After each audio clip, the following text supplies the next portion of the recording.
Joe came to me after attending an event a couple of months ago and was very encouraged about the format and the community and the people here. He said, I have a great idea for an event, and we've been talking about this for quite a while, and as we talked about it, I got more and more excited. I think this is going to be excellent. It's also kind of appropriate that it's the 1-year anniversary of Ultralight Startups. We've been meeting for this is our 13th now, and that is bootstrapping, which is really the very core of what Ultralight Startups is. So with that, I think I'm going to introduce Joe, and he's going to talk to the panel. So Joe Chin, who spoke earlier about his company SourcePad. Joe is the founder and CEO of SourcePad, an instant outsourcing company. Prior to SourcePad, Joe was the founding CEO of GuideStir, now Search and Dice Commerce, an e-commerce ad network. Joe is also the managing director of REOL. How do you pronounce that? It's short for Real Estate Online. Okay.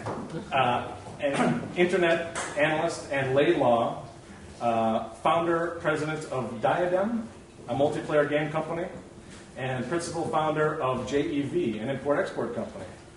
Joe is a frequent speaker and has been quoted numerous times in publications such as Business Week, Fortune, and Inc. magazine. So clearly a serial, successful entrepreneur and well-placed to moderate our panel here on bootstrapping.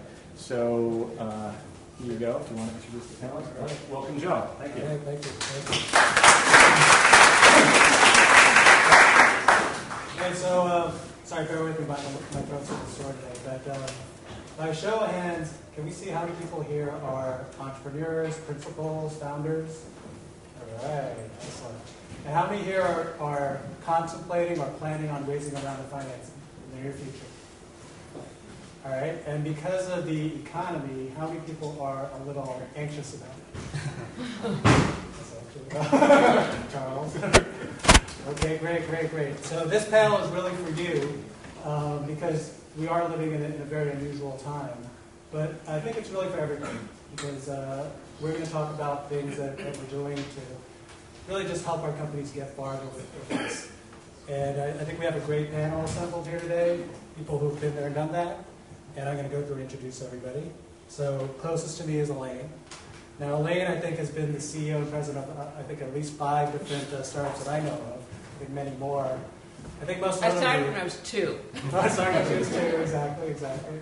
I mean, to me, what sticks out from Elaine is what she did at Archex. I think during the downturn, she went in and became the CEO of Archex and ended up selling the company. Now, I think this is not a published number, but I think it's in the tens of millions to First Data Corp. But other than that, she's just very successful and just has a wealth of knowledge to share with us. So, welcome, Elaine. Sitting next to her is Ramesh, who's got 2 very lucrative exits under his belt. One was Privacy Bank, which specialized in e-commerce privacy, and also Chintano, which was in the ad network field.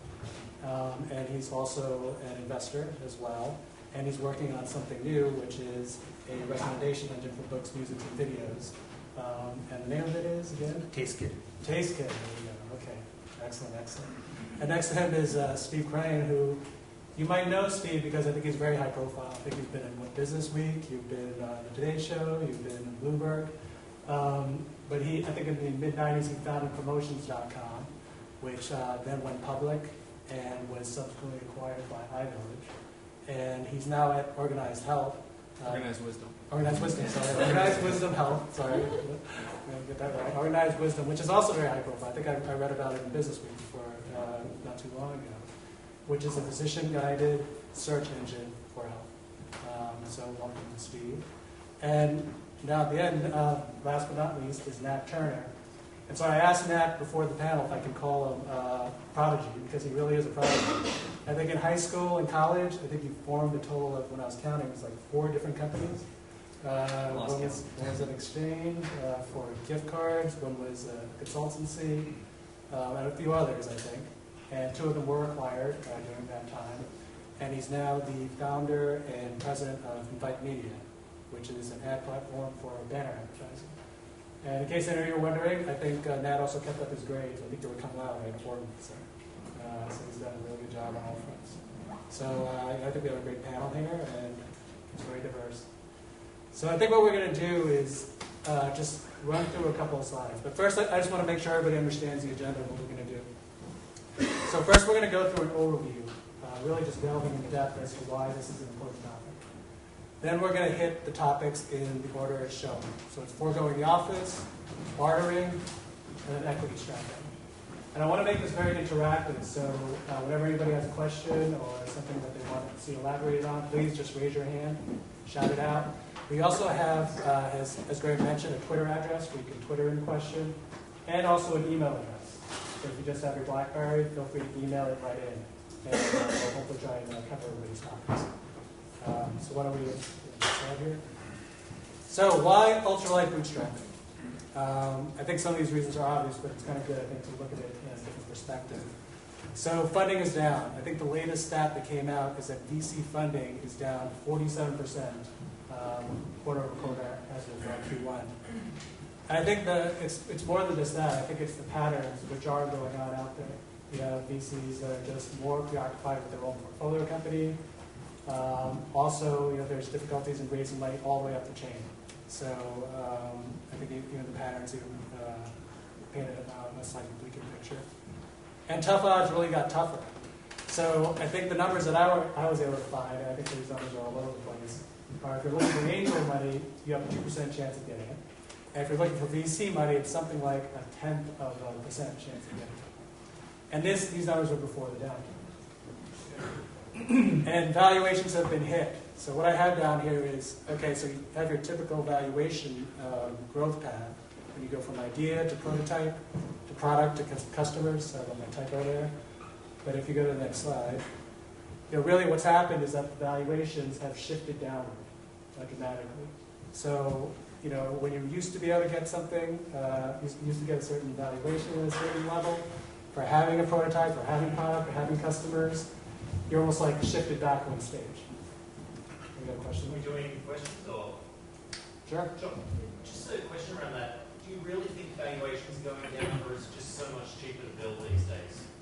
I think it's valuations. And actually, anybody have stories here? Yeah. I think everybody has stories here. I mean, one of the key stories, because I'm out there trying to raise more money right now, and what the VCs are saying with an absolute straight face is, look, we can get later stage deals at absolutely early stage prices. You know, we don't care what you have, we don't care how many customers you have. You know, no company's worth more than $2 million. And yes, they use the excuse it costs you less to build it. But they just know they're bottom fishing, and they can get the company. Yeah, a friend of mine who's an angel investor in Seattle, he gave me this interesting rule of thumb. Today, I mean, a startup that would have gotten a post-money valuation of $3 million a year ago, say raising $1 million at $3 million post, would get 1/3 of that, would raise 1/3 of that at 1/3 of the valuation. So they would raise 300 at $1 million post, as a rule of thumb, in Seattle. Exactly. Any other stories you guys have? I have one. All right, so 2 years ago, I knew of a company that raised money. They were on a 300K run rate. They raised it at like a 27 point valuation. I showed you a very similar story. Similar company, same space, same numbers, like $1.5 million. So I'll up to some stories that we have out there, but some illustrations. Okay, so what does that mean? So why ultralight bootstrapping? Because I think you really have today, you have to think about your company and that you have to get it farther with whatever it is that you have in terms of financing or funding. And the other thing that I caveat as well is that there's also sort of a bar now that I think financials are looking at, which is, hey, if you take money from me, are you going to get to cash flow break even? And so all this portends to getting farther and doing more and planning to do more with whatever funding you get. So that said, I think we have the perfect people here to sort of guide us through what best practices might be out there and how we can accomplish this. Oh, here's it's I don't know what the next slide is. I don't remember what it's in the next slide. Virtual office. But it seems very reactionary to think like ultra-light bootstrapping because valuations are lower or because it's tough to get funding. We've raised funding because we're an ultra-light startup, and I think the notion of being able to do things cheaper, not have servers because you can run at Amazon, or use open source software, or operate with people at home or at coffee houses around the country, can be an advantage. And we pitched it not as it was difficult to get funding and that's why we did it. We embraced it as a lifestyle. And we said, wouldn't it be great if you could build a company where everybody worked where they want, when they want, how they want, and we really embrace it as a long-term culture. We've gotten venture funding, we've got angel funding, and we still chose, even though everybody who invested said, okay, now you're going to get an office? We said, no, we're not going to get an office because part of what we do is operate this way. Everybody who works in the company is accountable. It's not about coming into the office and sitting in front of a computer for 8 hours. It's accountable results that have to be achieved, and it's all by, because we're operating virtually, it's all done in front of your peers and says, what are you contributing to the company? And so results-based accountability, no office expenses, all of these things contribute. We embraced it as a long-term strategy for the business. We raised $2.5 million last year. We raised $500,000 before that. With each funding, I still won't, get rid of this idea that we're an ultralight startup. We make choices as an ultralight startup, and that is part of the culture. Which, in the beginning, I didn't embrace. The people you hire need to understand that. If you hire a sales guy who needs to be in an office, ain't going to work out. If you hire somebody who's in tech and needs an office, it's not going to work out. You need to find people who want to be a part of, if you do believe this is kind of your culture, that want to be a part of that kind of operation. And I've done the ultra-heavy startup already, and the ultra-heavy company. And I can tell you it's a hell of a lot more enjoyable doing an ultralight startup. Yeah, it's interesting there is that VCs today, actually, in my opinion, the status quo still is the ultra-heavy. Like when you say you're an ultralight startup, they're kind of surprised. So I went to a VC recently, I was like, we have 18 people. And he's like, oh, your burn must be 200 grand. I'm like, well, it's actually 60. And the guy said, he's like, well, I haven't heard that in the last 9 months. And so if you come in there with an ultralight pitch, it's actually a competitive advantage when you're raising money. You also have another aspect. As businesses get more global, and my business is particularly global because our development team is in Israel, the sort of operating infrastructure is in the U.S., and our clients are in India, okay? So you need to have an environment, in our case, where you don't need the offices, and you need to be able to communicate, and you need to be able to work, as you said, when you want to work. You need people who are culturally adept at being able to sort of work on their own, be able to connect in ways that they can connect, and operate without a lot of the traditional infrastructure. Exactly. I think these are all great points. And what we're going to do, actually, is even take it down a level further and talk about exactly how you do that. So, and that brings us right to the next slide. So really what we're going to talk about, number one, is foregoing the office. And I think you heard a lot of proponents here, people who've gotten a lot of financing. And what I wanted to do is just open this up to people, because we're really talking about, okay, the physical office, the heavy type company, which I think all of us have run before, versus the virtual office. And what I want to open it up to, I think the question really is, what do you think physical office may offer that a virtual office would not? And does anybody, I think I'm going to take it from the audience here, anybody have a thought? There is infrastructure, what you're saying. Sorry? There's the infrastructure piece, obviously, but there are alternatives for that on the co-working side, for instance. Well, I just want ideas here, so we'll invade. So I think communication is one thing we have on here. There we go. If you want to go back a little bit. Okay, so if you could just, you just need to select it and delete again. Oh, there we go. Okay, well, we'll just go through all of these. And these are some of the things that we came up with. So it's work ethic, which is sort of the infrastructure you're talking about. It's communication.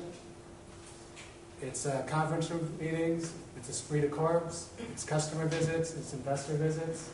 Those are the things that I think a physical office brings. And I think what I really want to hear from the panelists, some of these things are up there, is what exactly replaces that in a virtual office. And I also coined, sorry, I have to give attribution here. I coined the $0 office model from Steve, who's obviously an expert on this. But maybe the question is, what are we seeing that's replacing all these things in the virtual office? Yeah, for my second company, Chintano, we had employees in Riga, in Latvia. We had a team in Prague, and Seattle, and in New York. There were 6 of us over in 4 different locations. So we'd have all our, we wouldn't have a regular meeting, but we'd have meetings as and when we felt they were necessary. And they were all over Skype. And every 3 or 4 months we would sort of meet face to face, which we found helpful in the initial stages. But once we had our implementation and our work cut out, we actually did not find as much of a disadvantage to being, so geographically dispersed. Okay, so certainly Skype. Well, yeah, I want to come back to an element that I think you really have to impose on all of this first, okay, which is that you've got to figure out whether it's from Skype, and I think now that we've got video Skype, it really helps, because you've got to have this collaboration. I mean, there's certain ideation, you've got communication down here, but this ideation, there's the building of an idea, particularly in the early stages. How are we going to do this? How are we going to do that? And you've got to create that connectivity. So I think, first and foremost, and it goes to the work ethic, is not the time analysis and the yammer.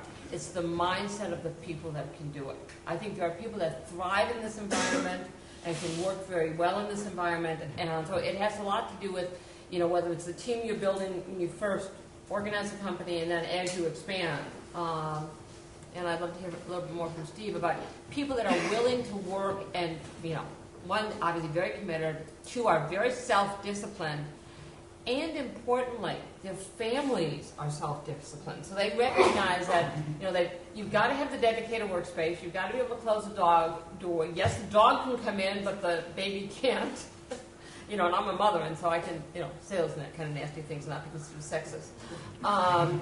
But those are the kinds of people dynamics. You really have to think long and hard in all of these. There's all sorts of technology solutions, but you got to think about the people dynamics. I think it's a really good point. So we take a couple questions here. How do you do that virtual team building when you're really first starting and you have people who have never met in person? And what are the actual tools you use for that? And just how you accomplish that? Yeah, that's why we really want to get down and dirty here. So let's take it from there. So there's lots of tools. I'll tell you the ones we use, and we've tried a lot of them. We live in Campfire, which is a product put out by 37 Signals, which is just group chat, and it's not just group chat for the moment. It's a room that people can come in, visit whenever they want. There's transcripts of meetings that take place, and it's one of those ultra cheap ways of getting out of one-on-one IM and into group communication and group think. One of the things we learned, and we have people on both coasts, and we realized that while right now we need to solve something that someone on the West Coast might want to weigh in on, we can have the conversation with the people here in New York, can have the conversation when the person gets up in California, they can weigh in, and by the end of the day, everything's turned full circle. So Campfire is critical. Obviously, IM, iChat or Skype for video chat's obvious. We manage our company. There's 2 tools we live by. One is called Basecamp, and the other is called PlanHQ. And PlanHQ is a little-known Australian company that allows you, and this is what we use for our overall company goals. It lets you set up goals for the company. It requires you to assign responsibility to a person and pick a deadline, and then pick actions that also have deadlines and people assigned to them, and really set the goals for the company. We found, we've tried doing annual goals only, and then quarterly goals. Now we do 30-day goals. They get reset every 30 days. Everybody gets on. We do Monday 12 o'clock calls, so everybody from both coasts can be on them. We go over the goals. Everybody gives the number, and the metrics that they're being measured by. So if somebody in marketing is going to give it about traffic, somebody in sales is going to give it on revenue. But everybody comes together for 1 hour every week to go over their goals. So PlanHQ manages the goals. Basecamp manages a lot of the projects. So really great tools. Yeah, anyone else want to weigh in on tools? And remember, the question I think what everyone wants to know is how do you start up? So let's go for tools, and then we'll talk about starting up with the tools. Anyone else? Yeah, the early stages I found having a face-to-face meeting helped just to get to kick things off. So we, over the period of 2 years, we probably had about 4 face-to-face company meetings. So that was helpful, very helpful in the early stages. On the other side, a lot of it is just even phone conversations starting up. I'm going to give you 2 business stories. One is a business that I have. It's now 15 years old, and in the first 5 years, 4 of the employees had never met each other. Okay, it was all done over the phone originally, and then done via email. But you've got to be very, very direct, and you've got to have people involved that are willing to be direct. In talking whatever you're talking through. It takes a lot more work, but you can do it. A friend of mine has a company, is now 6 years old. They are finally she's got 27 employees. They are meeting for the first time next weekend. Half the people have never met each other. Wow. Okay, so that's great. But I know you mentioned Skype, so we have some tools for that. You want to weigh in? Yeah. My first company, actually, so the first big company I did was called Certificate Swap. My co-founder was this guy in Virginia. I lived in Texas, and actually, we didn't meet until the closing dinner of our acquisition. I think it was a year and a half in. I forget how long, but so we never met. And what we did during the day is we bought a landline where we essentially had unlimited calling. This was in 2001, so that was pretty expensive, and we literally left it on all day.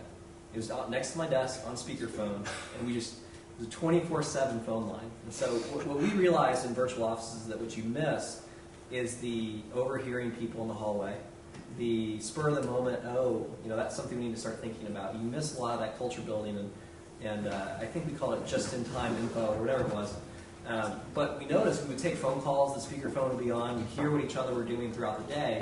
And I really contribute that to our success. So a 24-hour phone call. I'm sure long-distance companies really love you. Yeah, it was $500 a month.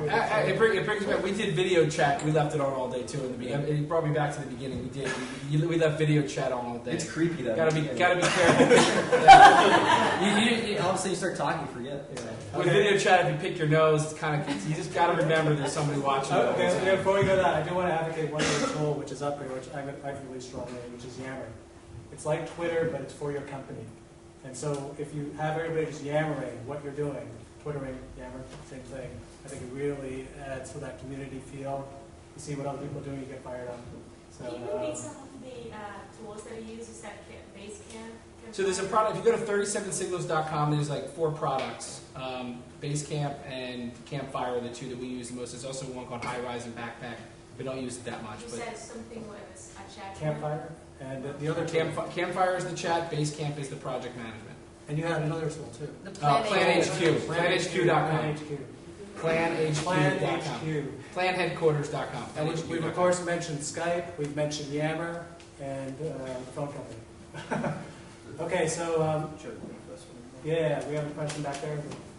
So sounds good when things are going well. I have virtual employees, and the hardest part is when things aren't going well. It's the fact that I don't see them in an office, so I can't just do the pop and say, "What happened to you yesterday?" If they're not online, if they're not, working with you, or it's not that communication link. What do you do to kind of pick up where you left off? You fired them. Wait, if I can just clarify, are these full-time people committed to you, or are these freelancers? Which I think Makes a difference. multiple obligations, but I think that's kind of usual for an ultralight. You may be working with people that are working on other things, they're freelancers, so on and so forth.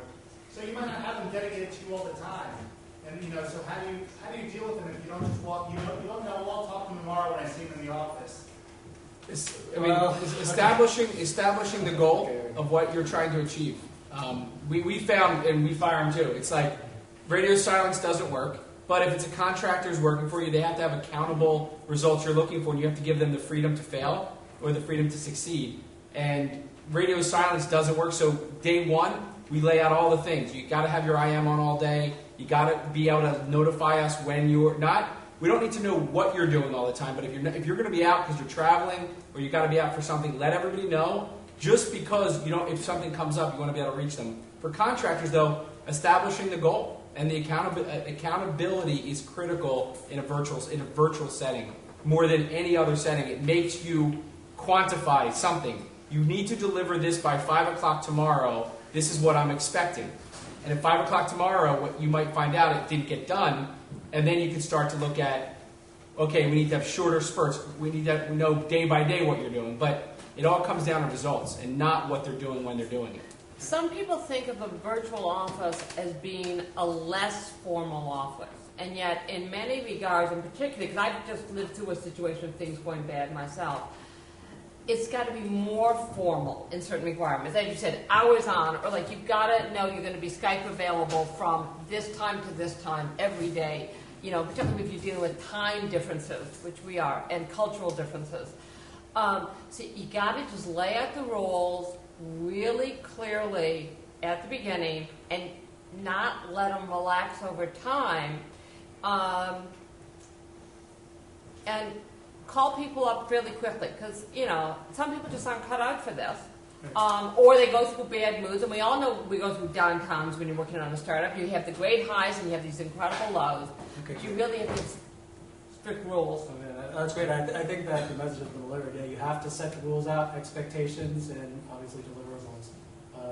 But hey, we have a question back there. I just want to keep it moving here. Out of curiosity, in terms of like, you know, you're talking about different time zones or people's different. I thought it was really interesting when one firm I heard this guy started a company and he looked around the world for different people to work with, and he found that people do get weird as the night when they're in the nighttime as opposed to when they're in the day. I'm wondering if you've ever experienced that too.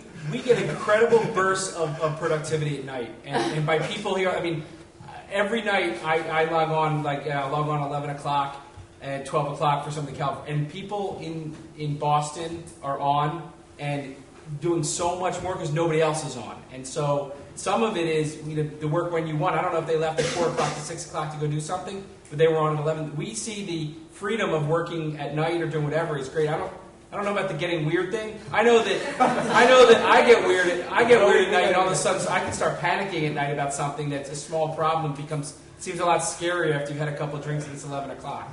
So No, but I think the point that Steve's making, and I think we've all been making, is about setting up the rules, but that online presence and almost instant connectivity is very important. So no matter what system you're setting up, if they're on, you want to be able to see them in a way, whatever it is. Yeah, in some settings it can actually be an advantage when you have like we were been working with Latvia. One programmer would sort of take off where one left off. So Jeff, who was the CTO in Seattle, when he'd come in, he'd have a set of things to look at. So when you're working with tight deadlines, the time zone difference can be an advantage. Exactly. And I know we had a question here. If we can just keep moving to different aspects of this. I just wanted to go back to what you said about the high highs and the low lows, because I don't know what it's like in other startups, but definitely ultralight startup for me, that's the hardest thing. It's my own money. There's no other income coming in. There's days that you feel like it's going to be super successful and days you think I have to go back to a job. And I just wondering how you do that. And also, like, there's times I deal with like the people on my team, and on a low day it's awful. There's nobody there. There's nobody to. Wait. I'll just paraphrase a little bit. So you're almost talking about because you don't have the physical office, it almost amplifies the low. Yeah, I mean, because you're so isolated in a sense. I mean, aside from being an entrepreneur, having the weight of everything on yourself. I understand the question now, so I'll make sure we got it right there. Anybody want to address that? I mean, it's a tricky one. No, I mean, that's entrepreneurship, right? So, number one, I mean, you're signing up for it. I would say going back's not an option, so just kill that idea. If you're a true entrepreneur, that's not even a consideration. The lows don't go away, but going backwards is not a consideration. There was a book written called Blueprint to $1 Billion. I forget the author's name. Great book. And it talked about the importance of every successful business that ever reached $1 billion in sales had partners. Not equal partners necessarily, but partners. A inside person and an outside person. And I can tell you from every business I've ever had, I've always had a partner. And that partner, hopefully not everybody's on lows together. You volley back and forth. I get stressed out, you give him a call or her a call, you bat back and forth. And it really is having a partner in your business or partners in your business. So other people are sweating it out with you. Could be a good volley back and forth in terms of the highs and lows. I know that when something seems overwhelming to me, he just came back from a cup of coffee and he's chilled out and calmed me down, and vice versa. And that volley back and forth is very important. And this book that was written, which I think is a very good book, pointing out about characteristics, this two-person approach, at least, makes a huge, huge difference in the success of your business. Especially when you're young. I have 3 co-founders, and they're my counselors, my therapists. important. Exactly. So get some co-partners, therapists. I think this is really the answer there. Hey, I do want to address the question to the panel myself, and because there are some other things that are on here that we haven't hit yet before we leave this slide, and that is, what do you do when you have a virtual office? Customer wants to visit. What do you do in virtual office when an investor wants to visit? We have an investor as an office, and so whenever we do need an office, we use their office, and that we were open up front from that. So we have a conference room to have board meetings in. We can have customers come. We love, though, going to customers and visiting them, and they love it, right? Don't get up. We'll come to you, and it's great. It gets you out of your office. I mean, it gets you out of your house. One of my investors likes calling me at like 11 o'clock and asking me if I'm dressed. You know, are you naked? Right? Did you get up and shower today? Like, it's a big joke. Like, you got to come down now and put some clothes on and come out and actually meet us. Okay, great. Anybody else? Well, the reason you have lawyers is because they have great offices. All kidding aside, hire your lawyer in part based on where their office is, because you can use their offices for everything. And I agree with Steve. You go visit customers, and customers are much happier. The only thing is, being in a financial services business, sometimes they want to come to you to see if you're real. And we haven't had to deal with that yet. And so you just sort of upfront and tell them what you have and what you don't have. And if they want to go see your server, you take them over to the hosting center, which is just it looks like a telephone company building. All right, Ramesh, I think Yeah, before the acquisition, we had to have the whole team. We were acquired by a company in New York, so we had to have the guy from Latvia, the guy from Seattle. So that was one of the few sort of all company get-togethers we had right before the exit. So there's a business idea right here, by the way, which is start a place that you can rent conference rooms during the day. I'm sure someone's doing that. I wish we did. Okay. And for investor visits, I do want to ask. We actually do have a VC in the audience who actually volunteered to answer this question. Charles is one of our prominent VCs in New York, and I got Charles' permission. So, Charles, what would you say if you were looking to invest in a company, and you said, okay, the usual question, all right, I want to come down and see the office, meet the team. Yeah, just by way of background, I'm a partner with the Ascend Venture Group. We have $155 million under management. We invest in a whole range of IT companies, in particular here in New York, the Newsmarket, Tutor.com, SendWord Now are all portfolio companies of ours. And I think the issue with respect to being virtual is really, it just adds an extra element of risk to the equation. And so the business we're in is one of evaluating risk and reward.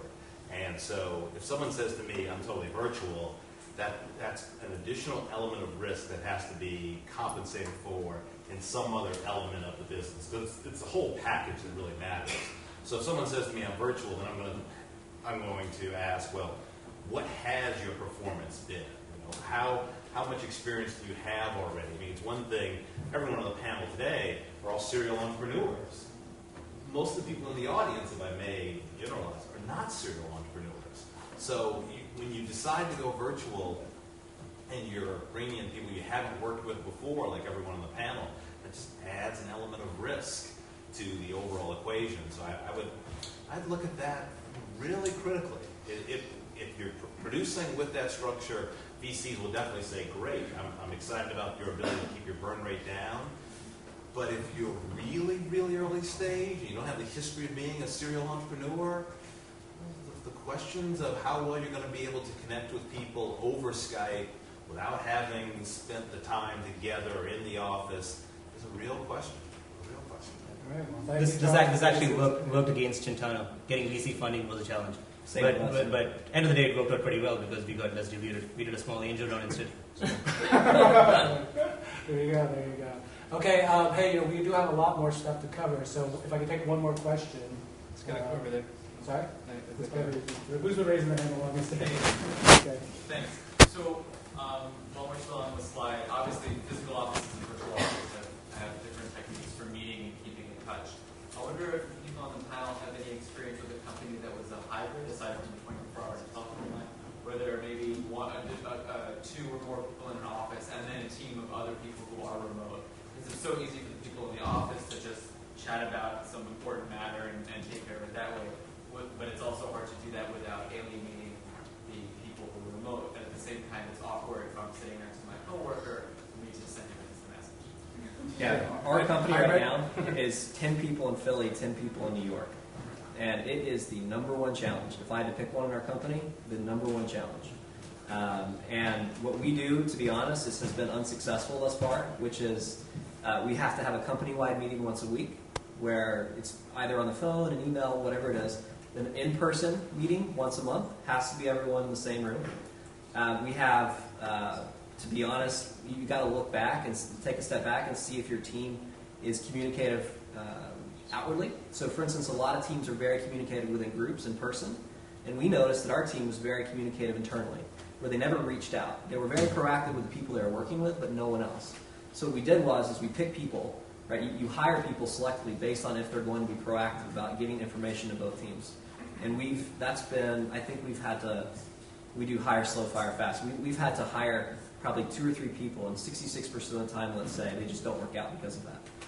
So I would say strongly no to having dissections between the companies. Now, I think this is a very, very good point you bring up. So you're saying that the pool of applicants gets shortened by 66% for those who are appropriate for this type of work. Actually, that's let's essentially go. what you're saying. Yeah, I mean, it's You're 2/3. I just want to see, because I think everybody will agree that Hands down, I mean, we have rock star resumes, rock star people who just don't fit the bill for this culture for us. Yeah. And we try to be like, oh, come on, they'll be fine. They've got the Rolodex that we need. They've got the experience we need. But they used to work at Yahoo, and it was a different world coming into this kind of environment. And the resume can be great, the experience can be great. On paper, it's great. But culturally, it's a culture. The biggest thing we learned, and we learned it by mistake, by failing on things, you learn it's a culture. It's like you either want to thrive this way. You asked a question about 2 people and 1 person. I find it works because no one's got the obligation of feeling out of the loop. Nobody feels like they're missing out being in an office. There's this book called... so having everybody virtual. Yeah, for us, having everybody virtual is key. We've had people that wanted to work from one of our investors' offices, and we sent him up there, and he was like, I want to see you, guys. Can we get together 3 times a week because I need that face-to-face? And it became an obligation, and all of a sudden we're losing half the day commuting, and it's ridiculous. And so there's a book called Row, Results Only Work Environment. It's about Best Buy and how they've successfully allowed people to work from wherever they want, but they obviously have an office. And they've been able to reduce the amount of office space they need because of all the commuting back and forth. It's an excellent book about the cultural importance of having everybody not make fun of people not coming to the office and not, have undertone currents like, oh, it must be nice to be able to work from you. So there's a whole thing about culture. This little book called Row is critical to read if you want to understand the cultural boundaries around this kind of operation. That's a very One tip real quick. What we do in hiring, I probably shouldn't say it because we're hiring right now, but when we're recruiting, we actually have a policy where we send the person 5 emails during the course of the hiring process, and we monitor the response time. Great idea. And if it takes more than 2 hours, generally, it's a negative. It's a great negative. idea. So That's a great idea. That is good. Everybody, all right, you guys are picking up a lot of good stuff here. But I just wanted to follow up with that question. So you said 66%. What do you think it reduces the pool by? I mean, Just give a number. I'd say 75%. 50%. 50%. Here's another question. Do you think it expands the pool in the other direction? Absolutely. So we would not be able to hire. And what do you think that percentage is? Let's go this way. You can't even measure it because you can have people anywhere in the country or anywhere in the world. For us. Can you repeat the question? All right, so we're saying that because of the nature of the people that you want to have who are going to work in this virtual office, it's going to cut the pool down. And we're seeing some drastic numbers here, 66%, 75%. My follow-up question is, at the same time, are you increasing the pool? Because now there's some people who will work for you because they can work in their pajamas. Or whatever. It's not that working in pajamas. I'm just joking. It's work on a farm. They live. One of our best people lives on a farm. We understand Yeah. that. I just want to know, do you feel like it expands the pool, and by how much? Absolutely. They could be anywhere now. I mean, Eastern Europe is to choose from, India, potentially. So the. But any idea? Because we're saying, okay, you're reducing your pool at the same time. You can say 100%. I mean, I just think there's no boundaries to thinking about, it's somebody in New York City who's got a whole different attitude. It's like you just get exposed to a whole different group of people. So basically, my balance out. No, I think it increases your pool by 10 times, maybe 20 times. Yeah. Oh, okay, so even better. If you're talking about globally, I think Globally, of course. Nat, would you feel the same way? There we are. All right, so I think it's important to understand that. Of course, just a different sort of talent pool. Okay, great. Hey, I want to move on because we have two other big topics that we want to cover. Well, one's sort of a smaller topic. And the next topic we actually don't have a slide for, but it's about bartering. So what I want to do is open up to the panel who has sort of some experiences about bartering that maybe help the company out. Well, I had a good problem. We have a business that is classified, where all of our business and revenue is generated via email, and all of our registrations are done online. We desperately needed a new website. It was going to be a business that was going to cost us $20,000, $30,000. So we really needed all Web 2.0 functionality, needed everything else done. Didn't really want to spend that much money. I do a lot of strategic marketing consulting, so I basically bartered my consulting experience to get the whole new website. And the website has driven our business up about 20%, so it's definitely paid off. So your expertise, how much do you think you would have spent if you had to shell out dollars? The 20, he would have had to shell out probably a little bit more, but the website would have cost us $25,000. Okay, great. I mean, my last business was called Webstakes, and then we changed it to Promotions.com once we were public. And we had to start running sweepstakes and contests and instant win games, but we had no money. And so we actually called up like Palm for Palm Pilots and Sony for televisions, and we actually got prizes that we needed for the contest from these companies in exchange for advertising the product and giving them exposure in the promotion. And so just one example of like we had no money and we actually figured out how to give them something for getting the product. And that over time just evolved into a business model of sorts where you ended up just whenever you've got an obstacle, it's how can we need it, how can we get it but give something. And so I think it's critical in any business to try to figure out what you need if there's a way to barter for it. Okay, now I have a question. I think some people might be thinking this. Okay, that sounds great, but how do you actually strike up a conversation like that? Okay, obviously you talk to people and they want you to pay money. We actually mocked up pages and made phone calls. This is 1995, 96, so it was a while ago. But we mocked up pages and actually emailed them to them and actually showed them how their product would be featured, and that's how we picked all of the products, and literally just cold calling. A lot of times, over and over again, to try to find people. Okay, so just raw determination, but market it sort of like a whole campaign. I want this. We found that showing them what they were going to be getting is critical. They're not just telling them. So, like, I think the first call we made, they were like, "Well, what's it going to look like?" And so then you had to have you go back and mock it up. And we just realized you got to give them the vision for it, and then you show them what they're going to get for it. Cool. Elaine, how did you do it?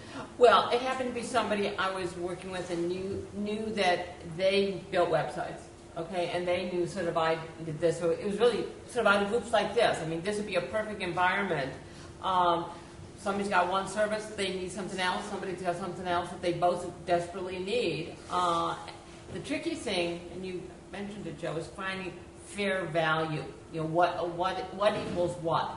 And in both cases, we were sort of selling our products on the open market, so we knew what it was worth. You probably had a model, you knew what ad, you could say the ad dollars were worth X.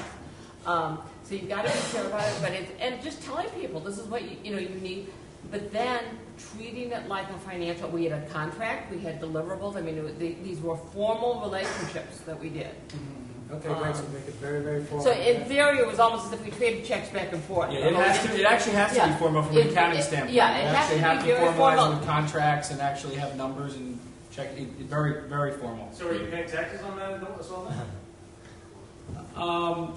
If there's the actual thing is we were losing money, so it didn't matter. So theoretically, you could have.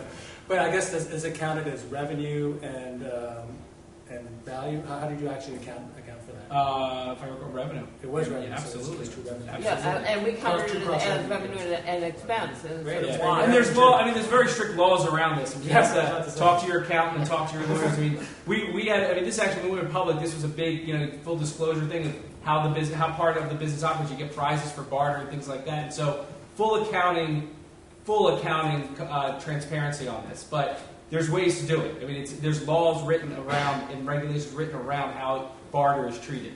And taxes are a high-level problem. Okay, all right, great. Well, it's nice to see that they're regulating it nowadays. I know they weren't all the time. Anybody have a question about bartering?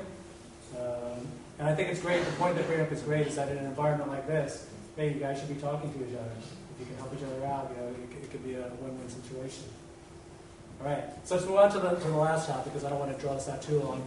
And the last topic is equity strapping.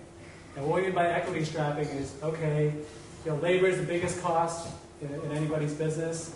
How do you get people to work for equity? Okay. Now this is something which I have up here. I'm just going to do this very quickly. This is actually the genesis of this panel, because I told Graham what I was doing in my company. He said, Joe, you've got to come and tell people how this works exactly. So, so I'm trying. Here we go. So what we do in our company is we have 3 full-time people. We have about 10 part-time people. Everybody's working for equity. And don't tell them I told you this, but our lawyers are working for equity. Everybody's working for equity. And how do we do this, especially with the full-time, part-time? How do you balance that all out? Just very quickly, we're at the founder stage. Haven't raised any money yet, so it's a bit easier. We said, look, 50% of the founder's stake. And what I mean by the founder's stake is a stake that starts out at 100% and gets diluted down as you raise more financing and as you allocate more option pools. We're talking about dividing that up, because that's what we're doing right now. 50% goes to the people who originated the idea. So the people who are kind of essential. So in this case, it was myself and my partner was sitting over there, Art, who's our CTO. The other 50% is anybody who's contributed. And we measured that using work value. I mean, how much were you making at your company, your last company? How much are you making now? What are you worth? How many hours are you putting in? And then we had that pool of money, and it's a sort of a sum, fractional type sum type thing. And then we just try and keep it simple. It's like that's the basic crux behind that. And you just have to explain it very clearly. But when you set it up this way, that opens the door for anybody to work for you. On a part-time basis, full-time basis, whatever it is. And of course, the other thing I'll always caveat is whenever you're trying to sell this thing, show them what the company can be worth and what their stake could be worth somewhere, which should be there, assuming you have a company that can escalate in value very quickly. Sounds like a question. You got a bunch of questions. Do you pick equity and cash or just equity? Just equity is what we're doing right now. So how are people paying their rent there? Good question. So let's go back to that percentage reduction in talent pool that we were talking about before. Now, I think that would be significant, except that we are living in very interesting times. And there's a lot of very talented people out there who aren't really doing very much, to be honest. So you could get some extremely, extremely talented people. Of course, they have to deal with paying the rent and everything else. So that is going to limit your pool to a certain degree. But if it's a part-time basis, or if they're doing it for just a short period of time, you'll find a lot of people are open to it nowadays. Target people who had good severance packages. And I'm not being facetious. No, it's the best way because they've got that. They can build the equity. And I've done it myself in my past life and working on company. Yeah, Biggest thing. Let's go to the panel first before we go to the crowd. Yeah, real quick thing about equity. We made a lot of mistakes here. You always have to plan how much equity you're going to give out. Because if you screw up your cap table, you will not be able to raise money. Or 4 years down the road, people will be unmotivated or disincentivized or whatever it may be. So, your early employees, if you're giving out, 10%, 20%, 5%, 1% to a certain type of people, chances are, you're desperate to make sure someone comes on. But giving someone 5% of your company now, just because you don't have cash, I guarantee you, when push comes to shove and you're raising money, that's going to bite you in the ass. They may deserve it, believe me. But early on, you have to really control how much equity you give out. So, hey, Matt, do you want to back that up with numbers, like some sort of recommendation? There's so many standards. I mean, a founding CTO, 5 to 10% or more.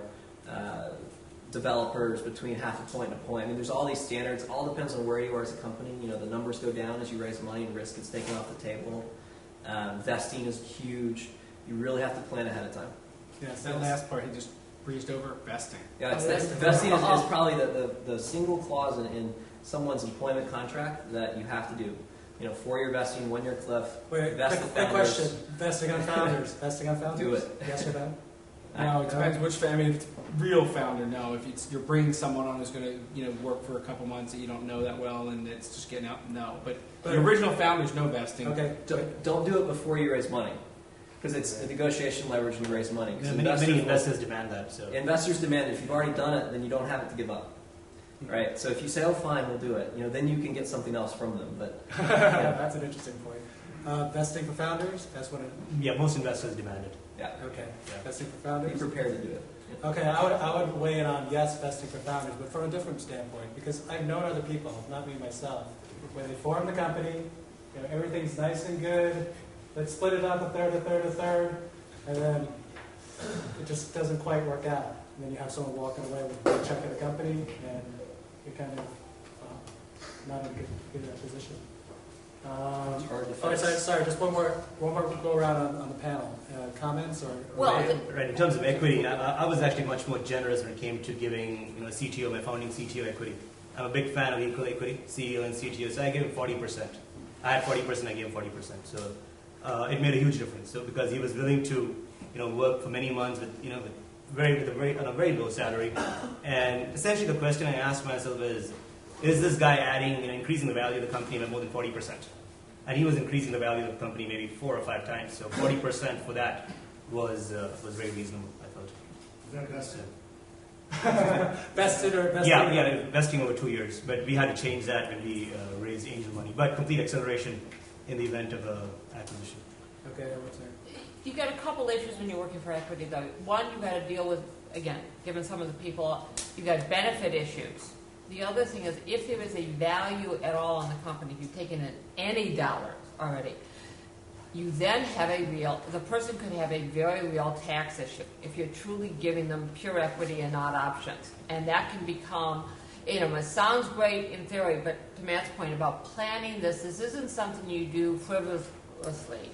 And you really have to think about how big this company is going to be and when do we realistically think we're going to get money and what is this going to be. And then you better document it and document it really well, because it can mess up an investment because you made promises and you don't know where they are. Exactly. Just a little bit more about documentation in terms of both an employee for a startup and also as a CEO of a startup. What kind of documentation do you want to make sure you have in line to make sure that your options for your equity are all There's a lawyer back there somewhere. I saw whoever got up. Get a lawyer who understands startups. So you have a qualified stock option plan and a non-qualified. One's for employees who are full-time, one's for advisors, contractors, and other people. 2 types of programs. Got to have lawyers do it. Don't let your friend just give you one to use. If you document it wrong, it will come back to bite you in the ass. So find I don't know that new whoever that guy is. Whoever get a lawyer to startups. These big firms who work for big companies often don't work for a lot of startups. Most venture capitalists, like this gentleman over here, probably have 5 law firms he could recommend. Find a firm that knows startups to do these programs from day one. Not, by the way, in my first company, we did it 2 years later than we started the company. The options value wasn't as low as it could have been for some of the original people. If you do it day one, you're looking at very, very low strike prices on those options. It could be like giving them stock. So if you do the option plans right from the very beginning with a lawyer who knows how to work with startups, it's a home run. Wait, let's make sure everybody understands that point. So really what Steve's saying is at the very beginning, you could say your startup is worth very, very little.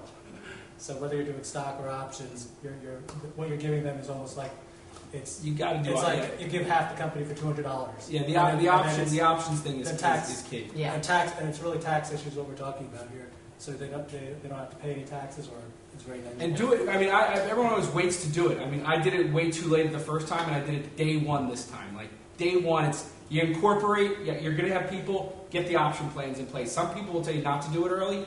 Do it day one when there's no value on your business. If you want a little number, I was told by a VC that if the founding CEO has less than 30% of the company before a Series A investment, they probably won't do it. It's like a ballpark number. So if you give out too much, because they're looking at you as the founder to be the one taking the exit and getting the risk off the table and getting funding around an exit, whatever it may be. And there's just that, it's the feel number. Right. Well, the other side of it, I'm going to give a perspective. the founder also wants that much because when these rounds come in, they're going to get so diluted that they're not going to have anything left. And then if you bring in another CEO, which you very well may do in a company, you still want to have enough for the founder just worth all the aggravation and grief that you put through it. Exactly. And what I bring up is that there are a lot of surveys out there of what the equity stakes are for founding CEOs, so on and so forth. I think the one that I've seen is put out by, I can't forget, but there's a whole bunch of them out there. Venture Hacks is a great one. Yeah, so you should actually look at those numbers. Venture Hacks, Ask a VC is another one. There's no perfect way of doing it. It really, every situation, every person, every single thing is different. You can look at guidance, but it does come down to a gut. Sometimes people require something, sometimes people don't. Yeah, typically VCs in the Valley look at 25% for the option pool, 20 to 25%. So that's why Ramesh has spent a lot of years in Silicon Valley. We're on the East Coast, right? It's a little different. If they ask for a bigger one, they probably want to replace it. Okay, but questions. Let's go to questions now for the audience. Can I get some people who haven't asked anything? Haven't asked a question yet? This gentleman there. Back to the founder vesting, are you also recommending like a one cliff for your term? And what do you do, let's say, one of the founders works for 10, 11 months and then leaves, how do you compensate the person? We did monthly vesting with no cliff for founders. So we felt that if we quit 6 months in, then we still contributed. What we do is we have acceleration, but we say if you walk, everything else unvested goes away. So if you leave, if you get fired for a cause, it leaves. I mean, those kind of things. I would say no cliff for founders unless it's a third or fourth founder you bring on, a co-founder that you bring on as like a secondary or tertiary to who you are. Okay, can we do a quick rundown poll again? Steve, I think you already said what you're doing. I mean, we do. I mean, you asked about the founder vesting. Yeah, I mean, vesting. We do 1 year and then quarterly vesting, and just because it's a management nightmare if you start going to monthly. I mean, just in terms of that. So 1 year, first a quarter of it vests after 1 year, and then I guess 1/12 or whatever after that. So 1 year cliff. For my last company, 2 years with the founders, no cliffs monthly. Okay. But as an investor, I like to get 3-year vesting typically, but no cliffs for the founders though. Okay, Elaine? 1 year cliff, 3 years by quarters, fully vested at change of control. And that's critical to make sure it's fully vested at change of control. That's right, everybody. Acceleration. But quite often that doesn't mean much. I mean, if the acquirer wants to, can always. But it's negotiable. But at least it's there. But if you don't have it there, the thing on the monthly we found, and just going back to my last experience, is the idea behind quarterly also can keep people a little longer. So if you've got monthly, then they get a little itch and they're out, right? So if you do quarterly, sometimes people wait a quarter, things smooth over. There's lots of reasons that. I used to have a guy in my company say, whatever question somebody has 90 days from now, let's talk about it. Like if you don't want to do it, let's talk about it. It's enough time that elapses that things change. We liked quarterly because it works both ways. You get rid of somebody before the quarter comes, or they leave before a quarter comes. But monthly can be a nightmare of an administration side. That's the only reason I said. The group cliff. Oh, sorry. Yeah. So cliff. A cliff just means that you have to stay at the company for a certain period of time. Typically, it's 1 year before you earn any equity. And then at that point, if it's say over 4 years, you might earn a quarter. So, but if you leave any time before then you walk away with nothing basically. So that's the definition of a cliff. Okay, great question here. What do you do if you need talent to do a specific thing, and you know that when that task is done, you still have ways to go before you're earning anything? How would that ever work with equity? Is that possible? You can do event-driven equity. Okay. If you wanted to say, you could because with the non-qualified side, not with the qualified side. The qualified, you have your established vesting, but you could say when it's going to take 6 months or it's going to take whatever. When that event's done, they've earned those options. I might not do that though, because for me everything goes back down to time, even if you'll give it to them if it takes longer or shorter, but you could do event-driven vesting. I know we work with companies also for equity, where the initial company that built all of our technology, we gave a small piece of the company to, and we worked with them to come up how long it would take, and then agreed that, okay, so then it's going to take a year to get to all the iterations that we want to get to, and therefore we were able to establish the equity over a year. that it would take. Instead of, you don't just define the event of like finishing the software. It would be talking with that vendor and discussing how long it's going to take them to earn it. Okay, now, in that deal, that was just all equity. That was no cash? There was no cash. It was 100% equity options. Great. You know, I want to ask a question to the panel myself, because someone asked me this question. Is, okay, so you guys are saying that you can get people to work for you for all equity. And it kind of goes back to what Charles said. It's like, well, you guys are all serial entrepreneurs. You know, they're going to believe you that things are going to go well and so on and so forth. How do you know, if you're a first-time entrepreneur, for example, does that work? Does that mean that's out of the question, that you can't get people to do this? No. I was able to do a deal with a patent lawyer, even during my first one, for 20% cash and 80% equity. So basically, they saw it as an opportunity to come on as an investor in a startup, and that's something they don't typically get. So 20%. What year was this? This was 1998. But I did that again for my second one in 2005, and I'm doing that now again. It's all happening again now. I guarantee you, any single thing anybody in here needs, anything, from the option agreements to be done, or website design, or programming, whatever it is, there is someone somewhere that will do it for equity. Guaranteed. It's like, this is 1996 all over again in a lot of ways. And we see it every day, the kind of talent pool, people who have incredible amounts of experience that don't know how long it's going to take them to find a job, and they're willing to do something to get a little stake in something. So and it might not be the exact person you want, but there is someone to help you get what you need. Okay. Confidence in you, okay? Even as a first time, somebody else believes enough in your idea and your ability to make it happen. So if you can persuade that person, you know, that's a huge sales job for you, and you've really done a great job. And I'm going to turn around. On the other hand, if you can't convince anybody to do it, maybe you should look at the mirror and say, hey, what's the business model? What are you really doing? You know, why isn't this resonating? I'm all excited and nobody else is excited.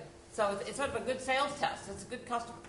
Yeah, it's almost like a good vetting test. Yeah. So Nate did it for you. Okay, good. All right, so a question here. So sometimes you have to compromise, right? So maybe somebody doesn't go with 100% equity and they want like 20% cash and all that. Is it better to go with the 100% and have a less qualified person versus the 20%, or we have to bite the bullet and pay that 20%? Depends how badly you need that cash. Basically, that's that much less cash you need to raise from your investors now. You've got this patent lawyer or honest investor. Keeping equity or having better time? I would. I think that's going to be. That's really going to be situational. Cash is king, and equity. For equity to turn into something, you got a lot of work to do. And so, cash is king, but it's all about what your position is. Yeah, I just want to interject here. I think it goes back to the first slide we showed with the valuations going down. It's almost like equity, the value of giving someone equity versus cash. It changes that balance. Like I said, people haven't asked the question. Yeah, I have a slightly different question.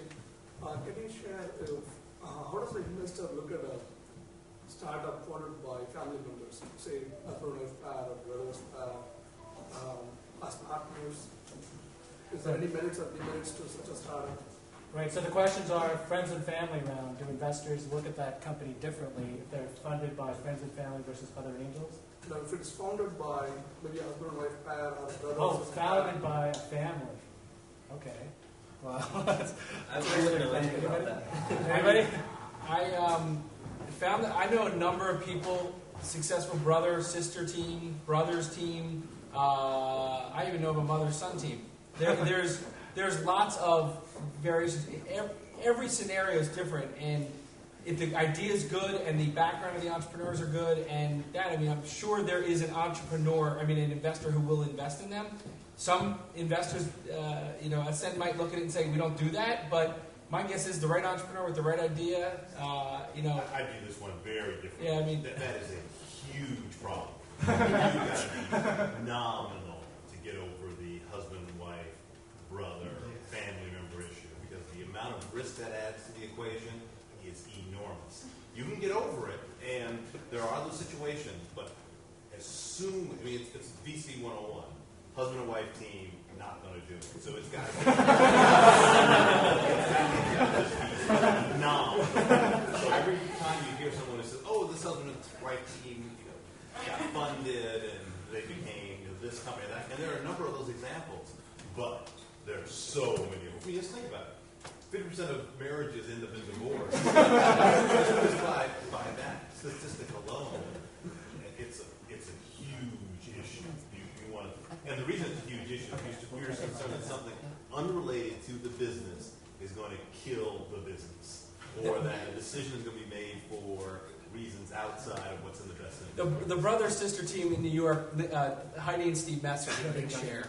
And wildly successful venture, you'll find it. But they're also amazing people, and so I don't know the husband and wife thing, but I think it comes back to the entrepreneur. Everything goes back to the entrepreneurs, but yeah, the husband and wife thing I think be a difficult one. Okay, so I just want to wrap up. Cisco Systems. That's another great one. That's a great example. Okay. No question about it. But those are the exceptions. I can list a whole bunch of husband and wife failure teams. Okay. Hey, I think we can go back and forth on this one a little bit, but I think we are running close to the end of our time. Is that correct, Graham? Yeah. At least on the panels, I think have to get running because some of them came a ways away. So yeah, just maybe a couple more questions. I know this gentleman's been very persistent, so I think I have to call on him. We're talking about a very specific group of people that would agree to this type of employment. They're not going to show up at an office. They can't sleep there because they can't pay the rent. Because we're not going to make profit. How do you find these people? It's not exactly something you post on Monster. Office anywhere you want. Hey, There we go. Urban intern. But hey, where do you find these people? That's the question. Where do you find people who are going to work for equity? Places like this. There we go. It's networking, guys. You are going to build relationships. You've got to find the right people through personal outreach, because it takes a certain personality to start a company, it takes a certain personality to build a company, and it takes a certain personality to work inside these companies.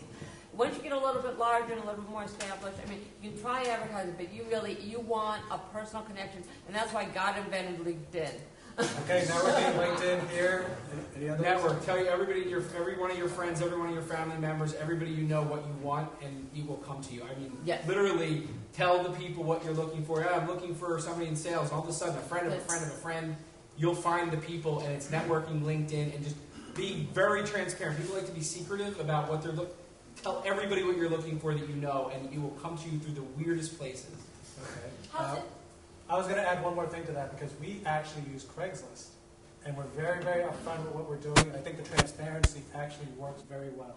Be very, very open to what you're doing, what you're looking to do, and just pitch the hell out of it. 37 Signals is a job board, by the way. Great job board for finding virtual people to do different things. That same one that does Basecamp. They have a great job board. Posts for like 200 bucks. I wanted to ask Matt where he met his partner in Virginia that he never met. I gotta think way back. I spoke at a youth conference when I was 15 or so, and then he spoke the year before. He was a year older, and they connected us. And he was a famous young entrepreneur, and we just got connected via email, talked on the phone, and love it first phone call. So look back at your old yearbooks, dig up those people, and find out. All right, one last question is what Graham says we have time for. Who wants to be that one? I want to get someone who has an answer to ask the question, if that's okay. This gentleman here. I mean, I'm not going to ask a question. I'll just say just another thing. I know for me, I have to get in my year right now. I think college boards are great depending on what type of employee you're looking for. If you want experience, obviously you can't go there, but like master's students and undergraduates, depending on how much you want, our NYU board is completely free, and you get a ton of students who are willing to work for free and really college boards, or that passion for business. Hey, but one new question that hasn't been touched on. Anybody have something dying that they want to hear this gentleman? So when you're asking about work value, so that means you have a valuation for your company, right? And I'm assuming you're giving like a percentage based on work value and all that. What happens if your valuation then changes? So you had some people work early on, the valuation was really low, so that just means you kind of lose out on that, or do you ever do like a dynamic thing where depending on how much time goes by, that number goes less? What we do is we just project out. And you have to just project out and go with something that's conservative, that everybody believes in. And it's all part of doing the whole metric. There's actually laws around option pricing and things like that. And so you have to be careful. That's why I say do it day one when there's no value. As your company accomplishes more and more and hits different milestones, the value goes up. So somebody joining with the same, if you give somebody 10,000 options today, and a year from now give somebody 10,000 options, the strike prices are going to be completely different. the person who got the 10,000 a year earlier not only had the vesting piece, but they also have a lower strike price. So when you go to get liquid on that, you end up having a much bigger take home because you started with the company earlier. But it's not variable; it's very specific. You have to, there's laws around option pricing and valuations, and forget the number. It's the 304. 409. Exactly. But it's a great sales tactic as well to get people on board early, right? You tell them 3 months from now, the company is going to be worth 5 times this. So whatever. So 5 times. That's great. a good way to get people on board. All right. Well, I think we should really give a really big round of applause.